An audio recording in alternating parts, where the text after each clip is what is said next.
During the Apollo era, NASA accumulated nearly half a ton of lunar rock and soil from 6 manned missions to the moon. Recently, for the first time in history, a relatively large sample of lunar soil was given by NASA's Johnson Space Center in Houston, Texas, for a purpose other than pure scientific research.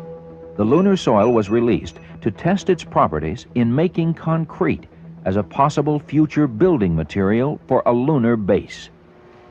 The investigator receiving the sample was Dr. T.D. Lin, who works for Construction Technology Laboratories in Skokie, Illinois.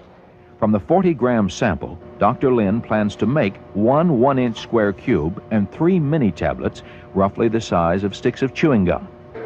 Basic engineering knowledge will come from tests that may relate the material's strengths to building structures, with an ultimate long-range goal of someday building a permanent station on the surface of the moon.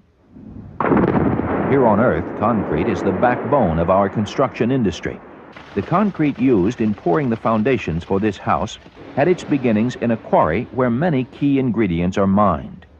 Preliminary test results indicate that concrete made from lunar soil is twice as strong as that specified by standard American building codes and may need minimal processing. Concrete is one of several materials being investigated for building on the moon, according to Dr. Wendell Mendel, planetary scientist at the Johnson Space Center. If you can make a brick on the moon and you don't have to import the brick from the Earth, then you've saved an enormous amount of money by not having to ship the mass through the transportation system. So that's a tremendous incentive for learning to use lunar materials. NASA scientists feel that the very first base on the moon might consist of a series of modules brought to the moon's surface and buried in order to provide protection from cosmic radiation and the harsh lunar environment.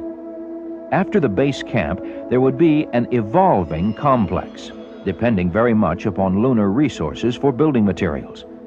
One person very much interested in what this base might look like is Dr. Peter Land, an architect and professor at the Illinois Institute of Technology. His designs are simple, direct, low-slung buildings that consist of shielding heaped with lunar soil and independent inflated structures underneath, housing all lunar base functions. A small group of architecture students at the University of Houston has developed an 8-year program for setting up a manned base on the moon. Again, Dr. Mendel. Using that scenario, they're beginning to work on point designs of architectural problems, and they hope to make that scenario and keep it consistent over a period of years so that other students in the department in future years will take it and build on it. And we look upon that as a nucleus of a very creative effort that will contribute a lot to our thinking about how to live in space. By using computer models, Sam Jimenez maps out a configuration of 5 living and laboratory modules. Through time, these modules could be expanded to maintain 3 distinct areas, all linked together into a centralized base, but capable of growth if needed. Clusters of modules act as a foundation for larger inflatable environments that could be maintained for living quarters, experiments, as well as energy and crop production. The base would be shielded from cosmic radiation by bags of lunar soil heaped over the modules and inflated structures, with causeways to any section of the base. For many, the idea of building a lunar base seems very distant, but much of the technology exists today. When NASA's space station is in place, these pioneering efforts in engineering and design may become a reality by helping us establish a manned lunar base sometime in the 21st century.